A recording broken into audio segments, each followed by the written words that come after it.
গল্পের শুরুতে আমাদের মস্কো বিমানবন্দর দেখানো হয়। সেখানে আমরা ডেভিড নামে এক লোককে দেখি যিনি খুব খুশি ছিলেন। ডেভিড খুশি ছিলেন কারণ আজ তার একটি বিদেশি দেশে চাকরি হচ্ছিল এবং তিনি আজ মস্কো ছেড়ে চিরকালের মতো অন্য এক দেশে যাচ্ছিলেন। এই যাত্রায় তিনি একা ছিলেন না, তিনি সঙ্গে নিয়ে যাচ্ছিলেন তার একটি পোষা মহিলা কুকুর যার নাম ছিল পালমা। প্লেনে ওঠার আগে ডেভিডকে একজন এয়ার হোস্টেস থামিয়ে দেন যার নাম নিনা। নিনা ডেভিডের টিকিট এবং সমস্ত বিস্তারিত পরীক্ষা করে দেখেন। সবকিছু পরীক্ষা করার পর নিনা দেখেন ডেভিডের সঙ্গে একটি পোষা কুকুরও আছে। তখন তিনি ডেভিডকে বলেন যে তাকে কুকুরের মেডিকেল সার্টিফিকেট দেখাতে হবে, তারপরই তাকে প্লেনে উঠতে দেওয়া হবে। এটা শুনে ডেভিড তার পকেট চেক করতে থাকেন। পকেটে হাত দিতেই ডেভিড চিন্তিত হয়ে পড়েন কারণ কুকুরের মেডিকেল সার্টিফিকেট তার বাড়িতে ফেলে এসেছেন। এখন ডেভিড নিনাকে বলেন তার কুকুরের মেডিকেল সার্টিফিকেট বাড়িতে রয়ে গেছে, তিনি যদি সেটা আনতে বাড়ি ফিরে যান তাহলে তার ফ্লাইট মিস হয়ে যাবে। তিনি বলেন অনেক কষ্টে বিদেশে চাকরি পেয়েছেন, এই ফ্লাইট মিস হলে চাকরিটাও তার চলে যাবে। এটা শুনে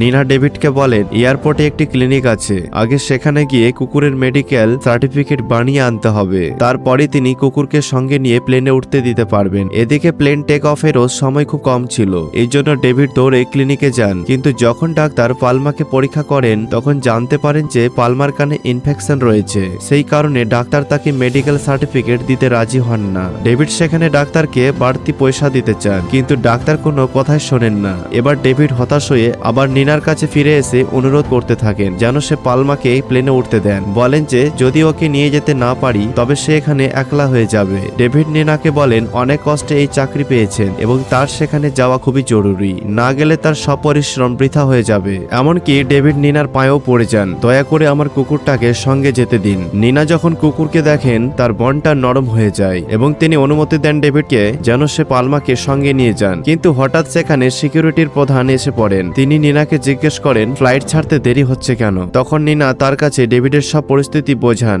সিকিউরিটির হেড ডেভিডকে বলেন তুমি কি মনে করো এয়ারপোর্ট কোনো চিড়িয়াখানা কিংবা সার্কাস যেখানে অনুমতি ছাড়াই যে কোনো প্রাণী নিয়ে যাওয়া যাবে? তিনি স্পষ্ট জানিয়ে দেন কোনো সার্টিফিকেট ছাড়া তিনি তার কুকুর সঙ্গে নিয়ে যেতে দেবেন না। তখন ডেভিড বুঝে যান তারা কোনোভাবে সার্টিফিকেট ছাড়া পালমাকে যেতে দেবে না, তাই তিনি পালমাকে সেখানে রেখে যাওয়ার সিদ্ধান্ত নেন কারণ তার বিদেশে যাওয়া অত্যন্ত জরুরি ছিল। এরপর তিনি পালমার দিকে কষ্টের দৃষ্টিতে তাকান এবং তার মাথায় হাত রাখেন। পরে পকেট থেকে একটি বল বের করে দূরে ছুড়ে দেন। বলের পেছনে বোকার মতো পালমা ছুটে যায় আর এই ফাঁকে ডেভিড দৌড়ে প্লেনে উঠে পড়েন। পালমা বল নিয়ে ফিরে আসে, দেখে ডেভিড তাকে রেখে প্লেনে চলে যাচ্ছেন। কিছুক্ষণ পর প্লেন রানওয়েতে এগোতে থাকে টেক অফের জন্য। তখন পালমাও প্লেনের পিছনে ছুটতে থাকে কারণ সে চাইছিল তার মালিকের সঙ্গে যেতে। প্লেন না থামলে পালমা প্লেনের সামনে এসে পড়ে। পালমাকে দেখে পাইলট প্লেন থামিয়ে দেন। এরপর পালমা ঘেউ ঘেউ করতে থাকেন যেন সে ডেভিডকে ডাকছে আমাকেও সঙ্গে নিয়ে চলো। তখন প্লেনে থাকা যাত্রীরাও বলতে থাকেন এই কুকুরটা তার মালিকের সঙ্গে যেতে চায়, কিন্তু মনে হয় তার মালিক একা রেখে চলে গেছেন। এসব কথা ডেভিডও শুনছিলেন, তবে তিনি নীরবে বসে থাকেন আর পালমা প্লেনের আরেক পাশে এগিয়ে আসে এবং এরপর আবারও প্লেন টেক অফের জন্য এগোতে থাকে। তখন পালমাও প্লেনের পিছনে ছুটতে থাকে এই আশায় যে ডেভিড প্লেন থেকে নেমে তাকে নিয়ে যাবে, কিন্তু কিছুই ঘটে না। কিছুক্ষণ পর প্লেন টেক অফ করে আকাশে উঠে যায়। এখানে ডেভিড পালমাকে একা ফেলে দেন। ডেভিডকে দূরে চলে যেতে দেখে তার চোখ ভিজে ওঠে এবং তিনি সেখানে একেবারে একলা হয়ে পড়েন। কিছুক্ষণ পরে সিকিউরিটি গার্ডদের একটি দল আসে, তারা পালমাকে রানওয়েতে দেখে মারার জন্য এগিয়ে যায়। পালমা নিজেকে বাঁচাতে পালিয়ে গিয়ে রানওয়ের পাশে গিয়ে লুকিয়ে পড়ে। সেখানে একজন মেকানিক থাকেন। মেকানিক পালমাকে এক গর্তের নিচে লুকিয়ে দেন। যখন গার্ডরা এসে মেকানিকের কাছে পালমার কথা জিজ্ঞাসা করেন মেকানিক কিছুই জানান না। গার্ডরা চলে যাওয়ার পর মেকানিক পালমাকে দেখেন এবং বুঝতে পারেন যে সে অনেক কষ্টে আছে এবং খুব ক্ষুধার্ত। তিনি তাকে খেতে দেন আর বলেন যে এখানে বিশ্রাম করতে। কিন্তু তখনই পালমা প্লেনের শব্দ শোনেন। শব্দ শুনে সে আবার দৌড়ে রানওয়ের দিকে ছুটে যায়। রানওয়ের মাঝে দাঁড়িয়ে সে ভাবে ডেভিড তাকে নিতে এসেছেন। এবার আমরা সেই প্লেনের ভেতরে দৃশ্য দেখি যা কিছুক্ষণের মধ্যে রানওয়েতে নামবে। এই প্লেন চালাচ্ছিলেন ভিক্টর নামের এক পাইলট, তার সঙ্গে প্লেনে ছিল তার 8 বছরের ছেলে টম। এখানে আমরা একজন মন্ত্রীকেও দেখি যিনি তার কয়েকজন বন্ধুকে নিয়ে মস্কো আসছিলেন। প্লেনের পাইলট ভিক্টর যখন রানওয়েতে প্লেন নামান তিনি সামনে পালমাকে দেখে আবার প্লেন টেনে উপরে তুলে নেন। প্লেন উঠিয়ে দেওয়ার সময় ভেতরের যাত্রীদের ধাক্কা লাগে এবং তারই মধ্যে মন্ত্রীর হাত থেকে ওয়াইন পড়ে যায়। এই দেখে মন্ত্রী খুব রেগে যান। একটু পরে প্লেন অবশেষে অবতরণ করে। তখন সিকিউরিটির প্রধান মন্ত্রীকে স্বাগত জানানোর জন্য সিঁড়িতে দাঁড়ান, কিন্তু বাজে ল্যান্ডিং এর কারণে মন্ত্রী তার উপর খুব রেগে যান। তিনি বকাবকি করে বলেন এই কুকুরকে যেভাবে হোক এখান থেকে তুলো। পালমা একটি প্লেনের পাশে দাঁড়িয়ে থাকে।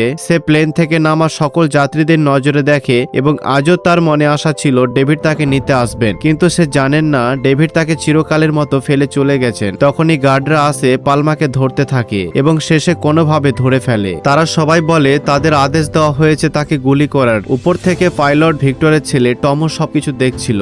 গার্ডরা পালমাকে ধরে একটি বাসে বন্দি করে দেয়। তখন নিনা এবং মেকানিকও সেখানে আসেন। তারা দুজনে গার্ডকে বলেন পালমাকে ছেড়ে দিতে, কিন্তু কেউই শোনে না। এসব দেখে টমের মনে পালমার জন্য মায়া জন্মে যায়। সে চুপচাপ বাসে ঢুকে বাসের দরজা খুলে দেয়। দরজা খুলতেই পালমা পালিয়ে যায় দৌড়ে। টমের এই আচরণে গার্ডরা খুব রেগে যায়। তারা টমকে মারতে এগোয়। ঠিক তখনই ভিক্টর এসে গার্ডকে বলেন এটা আমার ছেলে, আমি দেখছি ওকে, তোমরা যাও। ভিক্টরের কথা শুনে গার্ডরা চলে যায়। আর সিকিউরিটির হেড ভিক্টরকে বাজে ল্যান্ডিং এর জন্য খুব খারাপ কথা শোনান। তিনি বলেন তোমার সামনে যদি কুকুর আসে রানওয়েতে তাকে তুমি মেরে ফেলবে। ভিক্টর উত্তর দেন যদি আমি তাই করতাম প্লেনের গতি বেশি থাকার কারণে প্লেনটা উল্টেও যেতে পারতো, তাই আমি এটা করিনি। কিন্তু প্রধান তাতে কোনো কান দেয় না। তিনি বলেন এবার বাজে ল্যান্ডিং এর কারণে তার আর আন্তর্জাতিক ফ্লাইটের লাইসেন্স পাওয়া হবে না। এটা শুনে ভিক্টর খুব মন খারাপ করেন, কারণ আন্তর্জাতিক ফ্লাইট চালানো তার স্বপ্ন ছিল। তখন ভিক্টর বলেন তার স্ত্রী চলে যাওয়ার পর তিনি এবং তার ছেলে খুব কষ্টে আছেন। এই জন্য ছেলেটা ভীষণ বিপর্যস্ত থেকে যায় আর তিনি কাজেও মন দিতে পারছেন না। ভিক্টরের কথা শুনে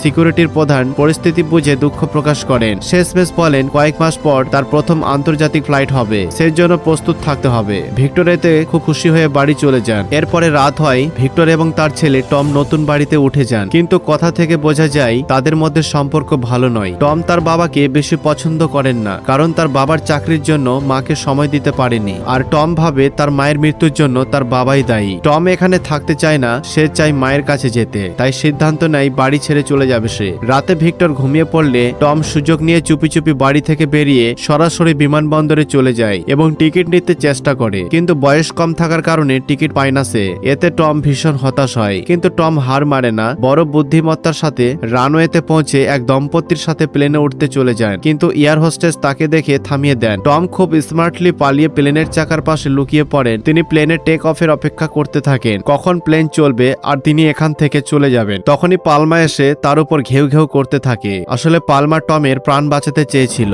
কারণ টেক অফের সময় টম পড়ে যেতে পারত এবং প্লেন উপরে উঠলে অক্সিজেনের ঘাটতির কারণে মানুষ মারা যেতে পারে। তখন পালমার ঘেউ ঘেউ শুনে গার্ডরা চলে আসে এবং টমকে দেখে ফেলে। এর আগে গার্ডরা টমকে ধরে, তখন সে প্রাণ বাঁচিয়ে সেখান থেকে পালিয়ে যায়। পরের সকালে আমরা টম এবং পালমাকে একসাথে ঘুমিয়ে থাকতে দেখি। এমন সময় সেখানে ভিক্টর এসে হাজির হয়। সে টমকে খুব বোকাঝোকা করে এবং জোর করে বাড়ি নিয়ে যেতে চেষ্টা করে। এটা দেখে পালমা ভিক্টরের দিকে চিৎকার করতে থাকে, যার ফলে ভিক্টর পিছু হটে যায়। এবার ভিক্টরের ফ্লাইট ধরারও দেরি হচ্ছিল, তাই সে মেকানিককে বলে যে আমার ছেলের খেয়াল রেখো, আমি তাকে আবার নিতে আসবো। এই বলে সে চলে যায়। কিছুক্ষণ পর সেখানে নিনা আসে, যে সেই মেকানিকের ওপর রাগ করে কারণ সে নিজের যত্ন নেয় না। আসলে এদের মধ্যে বাবা মেয়ের সম্পর্ক। তখন এরা কথা বলছিল, ঠিক তখনই একটা প্লেনের শব্দ শোনা যায়। সেটা শুনে আবার পালমা রানওয়ের দিকে ছুটতে থাকে, কারণ তার আজও মনে হয় ডেভিড তাকে নিতে এসেছে। এটা দেখে মেকানিক বলে আমি পালমাকে অনেকদিন ধরে লক্ষ্য করছি, সে শুধু ওই একটাই প্লেনের শব্দ শুনলেই রানওয়ের দিকে ছুটে যায়। এখানে নিনা টম এবং তার বাবা মেকানিককে পালমার পুরো গল্পটি বলে শোনায়। সে বলে কিছু মাস আগে ওর মালিক তাকেই এখানে ফেলে চলে গিয়েছিল।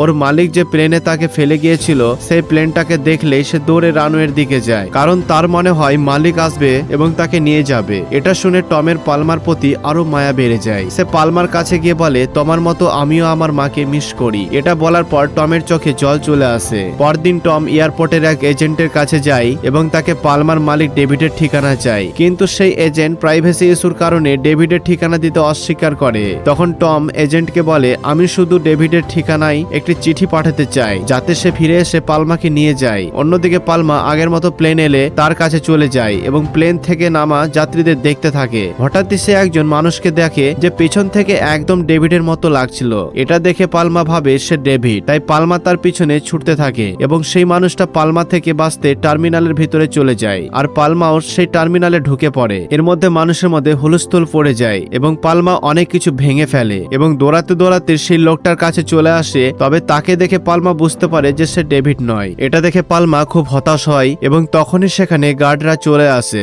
গার্ডরা জাল দিয়ে পালমাকে ধরতে শুরু করে দেয়, কারণ এখন তারাও পালমার থেকে খুবই বিরক্ত। ঠিক যখন ওরা পালমাকে ধরতে যাচ্ছিল ঠিক তখন সেখানে টম এসে গার্ডকে ফাঁকি দেয়, ফলে আবারও পালমা সেখান থেকে পালাতে পারে। টম পালমাকে সিকিউরিটির গার্ডের হাত থেকে বাঁচিয়ে বেসমেন্টে নিয়ে আসে। তখন সেখানে সেই এজেন্টও আসে যে কিছুক্ষণ আগে টমকে ডেভিডের ঠিকানা দিতে অস্বীকার করছিল, কিন্তু এবার সে পালমার ওপর মায়া করে ডেভিডের ঠিকানা দিয়ে দেয় এবং বলে যে তুমি এটা নিয়ে পিছনের রাস্তায় বেরিয়ে যাও। এদিকে ভিক্টর ফ্লাইট থেকে ফিরে আসে এবং দেখে সেখানে আন্তর্জাতিক ফ্লাইটের পাইলটদের ইউনিফর্ম সাদা। এটা দেখে ভিক্টর মনে মনে ভাবে, ইস, একদিন যদি তিনিও এই ইউনিফর্ম পরতে পারতো। ভিক্টর এখনো আন্তর্জাতিক লাইসেন্স পায়নি এবং তার স্বপ্ন ছিল সে আন্তর্জাতিক ফ্লাইট ওড়াবে। এরপর সিকিউরিটির হেড ভিক্টরের উপর খুব রেগে যায়, কারণ তার ছেলে আর পালমার কারণে তাদের খুব বদনাম হচ্ছে। এখানে সিকিউরিটির হেড ভিক্টরকে বলে, যদি আন্তর্জাতিক ফ্লাইটের লাইসেন্স চাই তবে তোমাকে যেভাবে হোক এই পালমা নামের কুকুরটাকে ধরতে হবে। ভিক্টর এটা শুনে রাজি হয়ে যায় এবং সরাসরি সেই জায়গায় যায় যেখানে মেকানিক এবং নিনা থাকে। সেখানে গিয়ে দেখে টম, নিনা এবং মেকানিক তিনজনে আছে। ভিক্টর সঙ্গে ডার্ক স্নেচারদের নিয়ে গিয়েছিল। ওদের দেখে টম খুব চেঁচিয়ে ওঠে ভিক্টরের ওপর। নিনাও ওদেরকে আটকাতে চেষ্টা করে, কিন্তু তারা কারোর কথা শোনে না এবং পালমাকে টেনে নিয়ে যায়। এটা দেখে টম, যে আগে থেকে বাবার উপর ক্ষিপ্ত ছিল, এখন আরো বেশি ভিক্টরকে ঘৃণা করতে শুরু করে দেয়। নিনা রেগে গিয়ে ভিক্টরের টমের লেখা চিঠি দিয়ে চলে যায়, যে চিঠিটা টম পালমার মালিক ডেভিডকে পাঠাতে যাচ্ছিল। এরপর ভিক্টর টমকে নিয়ে বাড়ি যায়। সেখানে দেখা যায় টম ভিক্টরের উপর রাগান্বিত। রাতে ভিক্টর টমের লেখা চিঠি পড়ে, যেখানে টম পালমার মালিক ডেভিডকে লেখে, আমার নাম টম, আমার বয়স 9, আমি মস্কো থেকে লিখেছি। তুমি পালমাকে এখানে একা রেখে গেছো। সে প্রতিদিন রানওয়েতে এসে তোমার অপেক্ষা করে। সে খুব চালাক আর বুদ্ধিমান। জানি না যে প্লেনে তুমি তাকে রানওয়েতে ফেলে চলে গিয়েছিলে, সে প্লেনের শব্দকে সে চিনতে পারে এবং প্লেন নামার আগেই সে রানওয়েতে দাঁড়িয়ে থেকে মানুষের মধ্যে তোমাকে খোঁজে। জানি না এতটা বুদ্ধিমান হয়েও সে বোঝে না কেন তুমি তাকে ভুলে না চিরদিনের মতো ছেড়ে চলে গেছো। সে তোমার জন্য সারা জীবন অপেক্ষা করবে, তাই প্লিজ তাকে নিয়ে যাও। আর লাস্ট লাইনে টম লেখে, মানুষ হোক বা পশু, ছেড়ে যাওয়ার কষ্ট সবারই আছে। এই চিঠি পড়ে ভিক্টর নিজের ভুল বুঝতে পারে এবং ভাবে, আমাকে টম আর পালমাকে আলাদা করা উচিত হয়নি। তখনই দেখে টম একা একা বাড়ি থেকে বেরিয়ে যাচ্ছে। সে বোঝে টম পালমাকে বাঁচাতে যাচ্ছে, তাই সে গাড়ি নিয়ে টমের কাছে যায় এবং বলে, চলো আমরা দুজন মিলে পালমাকে বাঁচাবো। এটা শুনে টম খুব খুশি হয়ে গাড়িতে উঠে পড়ে। দুজনই পালমাকে উদ্ধার করতে বেরিয়ে পড়ে। অন্যদিকে দেখা যায় পালমা বেশ চালাকিতে নিজেই নিজের খাঁচার দরজা খুলে ফেলে এবং আরো কয়েকজন সঙ্গীকে ছেড়ে দেয়। এরপর সব কুকুর মুক্তি পায় এবং তারা যখন ডগ স্লেটারে পৌঁছে যায়, সেখানে নিনা থাকে এবং সে বলে পালমা এখান থেকে পালিয়ে গেছে। সবাই বুঝতে পারে পালমা কোথায় যাবে। রাত কেটে সকালের দিকে সবাই এয়ারপোর্টে আসে এবং দেখে পালমা দূর থেকে দৌড়ে আসছে। ওকে নিজের দিকে আসতে দেখে টম খুশি হয়, কিন্তু পালমা আবারও সেই প্লেন থেকে নামা যাত্রীদের মাঝে নিজের মালিককে খোঁজে। কিন্তু এবার সে হতাশ হয়, কারণ সেই প্লেনের ডেভিড ছিল না। এবার ভিক্টর বোঝে পালমার অবস্থা খারাপ, তাই সে পালমার সাহায্য করার কথা ভাবে। সে একজন রিপোর্টারকে ডেকে তার ছবি খবরের কাগজে ছাপায়, যাতে পালমার খবর ডেভিডের কাছে পৌঁছায় এবং সে নিতে আসে তাকে। এভাবে দিন কাটে। টম আর পালমার বন্ধুত্ব আরো দৃঢ় হয়। পাশাপাশি টম আর ভিক্টরের সম্পর্ক ঘনিষ্ঠ হয়, কিন্তু পালমার চোখে তখনও জল। ধীরে ধীরে মাস পেরিয়ে বছর কেটে যায়, কিন্তু সে তখনও অপেক্ষা করে একদিন ডেভিড সেই ফ্লাইট থেকে নামবে আর তাকে নিয়ে যাবে। সময়ের সঙ্গে সঙ্গে মস্কোর প্রতিটি মানুষ জেনে যায় পালমা নামে এক কুকুর এয়ারপোর্টে তার মালিকের জন্য অপেক্ষা করছে। পালমা বিখ্যাত হয়ে যায়, মানুষ তার সঙ্গে ছবি তোলে এবং মস্কোর সবাই পালমাকে চিনে যায়। এখন আমরা দেখি সেই মিনিস্টারকে, যাকে গল্পের শুরুতে দেখেছিলাম, তাকেও পুরো ঘটনাটি জানানো হয়ে যায় পালমা কিভাবে বিখ্যাত হয়েছে। তাই সে পালমার গল্প নিজের স্বার্থে ব্যবহার করতে চায়। যখন মিনিস্টার আসে, সে ভিক্টরের প্রশংসা করে, কারণ ভিক্টর পালমার ছবি খবরের কাগজে ছাপিয়েছিল এবং তাকে দেখাশোনা করেছিল। মিনিস্টার সবার মিডিয়াকে ডাকে এবং ঘোষণা করে, পালমার মালিক যেই হোক, দয়া করে এসে তাকে নিয়ে যান, কারণ পালমা অনেক বছর ধরে তার মালিকের অপেক্ষা করছে। এইসব মিনিস্টার নিজের প্রচার বাড়াতে করছে। এর পাশাপাশি মিনিস্টার ভিক্টরের আন্তর্জাতিক লাইসেন্সও মঞ্জুর করেন। মিনিস্টারের কথায় রানওয়ে এর পাশে একটা খাঁচা বানানো হয়, যাতে পালমাকে রাখা হবে, কিন্তু পালমা তখনও খুশি ছিল না। কিছুদিন পর পালমা খাওয়া দাওয়া ছেড়ে দেয়। ধীরে ধীরে সে দুর্বল হয়ে পড়ে এবং একদিন তার অবস্থা এমন হয় যে ডাক্তার ডাকতে হয়। ডাক্তার বলে পালমা খুব হতাশায় আছে, ডেভিড না এলে সে সুস্থ হবে না, আর যদি এমন চলে তাহলে পালমা শীঘ্রই মারা যাবে। এসব শুনে টম দুঃখী হয়ে পড়ে এবং এক রাত বর্ষায় এসে পালমার কাছে আসে। দেখে যে সে বাইরে বসে আছে, কাঁপছে। টম বলে, চলো আমার সাথে বাড়ি চলো, তুমি এখানে থাকলে তোমার আরো খারাপ হবে। কিন্তু টমের কথা পালমার ওপর কোনো প্রভাব ফেলে না, কারণ এখন সে পুরোপুরি ভেঙে পড়েছে এবং মৃত্যুর জন্য প্রস্তুত সে এখন। তখন টম তার সামনে কান্না করে, হাতে হাত জোর করে অনুরোধ করে, আমার সঙ্গে চলো, এখানে তুমি মরে যাবে। সে রেগে বলে, সবাই কেন আমাকে ছেড়ে চলে যেতে চায়? তুমিও কি আমার মায়ের মতো আমাকে ছেড়ে চলে যাবে? যদি তাই হয়, আমি তা হতে দেব না। টম নিজের জ্যাকেট খুলে পালমার গায়ে দেয় এবং তার পাশে বৃষ্টিতে শুয়ে পড়ে। সকালে টম দেখে পালমা জেগে গেছে। টম আবারও তাকে বলে, এসো, সঙ্গে বাড়ি চলো। এবং এবার পালমা টমের বন্ধুত্বে আস্থা রাখে, তাই সে তার সঙ্গে বাড়ি ফিরে যায়, যেখানে নিনা এবং তার মেকানিক বাবা ছিলেন এবং সেখানে সবাই তাকে ভালোভাবে খাবার দেয়। কিন্তু হয়তো টমের খুশি বেশি দিন টেকেনি, কারণ ভিক্টরের কাছে ফোন আসে যেখানে জানা যায় ডেভিড ফিরে আসছে পালমাকে নিতে। এটা শুনে সবাই দুঃখী হয়ে পড়ে, কারণ কেউই চায়নি পালমা আর দূরে চলে যাক, কিন্তু তারা বাধ্য ছিল। তাই টম না চাইলেও পালমাকে নিয়ে এয়ারপোর্টে যায়, যেখানে প্লেন থেকে ডেভিড আসে এবং সেখানে শুরু থেকেই মিনিস্টারও উপস্থিত ছিলেন। সে পুরো প্রেস টিমের সঙ্গে নিয়ে আসে যাতে লাইভ রেকর্ডিং করা যায়, এবং এইসব সে নিজের উদ্দেশ্যে করছিল। পালমা তার মালিক ডেভিডকে দেখেই অনেক বছর পর চিনে ফেলে এবং তার কাছে চলে যায়। আজ তার বহু বছরের অপেক্ষা শেষ হয়ে যায়, কিন্তু এইসব কিছুই টমের একদম ভালো লাগেনি, কারণ এখন টম পালমাকে অসম্ভব ভালোবাসতে শুরু করেছিল। টম মন খারাপ করে সেখান থেকে চলে যেতে থাকে, এবং ভিক্টর তার ছেলের কষ্ট সহ্য করতে পারে না। সে ডেভিডকে এক পাশে নিয়ে যায় এবং কিছু টাকা দিয়ে বলে পালমাকে আমাদের দিয়ে দাও। তখন ডেভিড বলে আমি নিজেও পালমাকে নিতে চাই না, কিন্তু আমি বাধ্য, কারণ যদি আমি পালমাকে এখান থেকে না নিয়ে যাই তাহলে মিনিস্টার আমার বিদেশের চাকরি কেড়ে নেবে। আর এখানেই আমরা মিনিস্টারের সব সত্য জানতে পারি। মিনিস্টার নিজের স্বার্থের জন্য ডেভিডকেও ফাঁসিয়েছে। কিছুক্ষণ পর ডেভিড পালমাকে নিয়ে প্লেনে ওঠে, কিন্তু যখন পালমা পেছনে ফিরে ডেভিডের দিকে তাকায় তখন সে চেঁচিয়ে নিজেকে ছাড়িয়ে নেওয়ার চেষ্টা করে, কারণ এখন সে টমের কাছে থাকতে চায়। ঠিক সেই সময় এক গার্ড পালমাকে ধরে ফেলে এবং জোর করে আবার প্লেনে বসিয়ে দেয়। এবং আজ যে প্লেনে পালমাকে নিয়ে যাওয়া হচ্ছিল তার পাইলট ছিল ভিক্টর। আজ ভিক্টর সাদা রঙের স্যুট পরেছিল, তার মানে ছিল ভিক্টর আজ প্রথমবার আন্তর্জাতিক ফ্লাইট ওড়াতে চলেছে এবং ভিক্টর বহু বছরের স্বপ্ন আজ পূরণ হতে যাচ্ছিল। কিন্তু এখানে আসে গল্পের বড় মোড়। ভিক্টর যখন প্লেনের কেবিনে বসে নিচে নিজের ছেলে টমকে দেখে, টমকে খুবই মন খারাপ দেখা যায়। তাই ভিক্টর প্লেন ওড়াতে অস্বীকার করে। এখানে সিকিউরিটি হেডের মনেও পালমার জন্য মায়া জেগে ওঠে। সে তার এক এয়ার হোস্টেসকে পাঠায় যে যাও এবং ডেভিডের থেকে পালমার মেডিকেল সার্টিফিকেট চাও। অর্থাৎ গল্পের শুরুতে যেটা ঘটেছিল তাই আবারও পুনরাবৃত্তি হয়। যখন এয়ার হোস্টেস ডেভিডের কাছে পালমার মেডিকেল সার্টিফিকেট চাই, দেখা যায় ডেভিডের কাছে পালমার মেডিকেল সার্টিফিকেট নেই। এর মানে ছিল ডেভিড আর পালমাকে নিয়ে যেতে পারবে না। এটা শুনে মিনিস্টার সিকিউরিটি হেডের উপর চিৎকার করে, কেন তুমি এত নাটক করছো? কিন্তু সিকিউরিটির হেড বলে এগুলো আমাদের বাধা নিয়ম এবং আমাদের মানতেই হবে। এইসব কথা শুনে ডেভিড পালমার দিকে তাকিয়ে থাকে। পালমার মন খারাপ। মুখ দেখে ডেভিড বুঝে যায় এখন পালমা আর তার সাথে থাকতে চায় না, সে টমের সাথে আনন্দে থাকবে। এরপর ডেভিড পালমার গলার পট্টি খুলে দেয় এবং বলে যাও তোমার জীবন উপভোগ করো। এবার পালমা দৌড়ে পালাতে থাকে এবং দৌড়াতে দৌড়াতে সে সোজা টমের কাছে পৌঁছে যায়। দুজনে একে অপরকে দেখে জড়িয়ে ধরে এবং এটা দেখে সবাই খুশি হয়ে যায়। অবশেষে এতটুকুই বোঝা যায় মানুষ বদলে যায়, কিন্তু যখন কোনো কুকুর কাউকে নিজের মন দিয়ে ফেলে তখন সে আজীবন তারই হয়ে যায়। এভাবে গল্পটা শেষ হয় এখানেই। যদি ভিডিওটি তোমাদের ভালো লেগে থাকে তাহলে অবশ্যই আমাদের চ্যানেল সাবস্ক্রাইব করো এবং ভিডিওতে একটা লাইক করে দিও।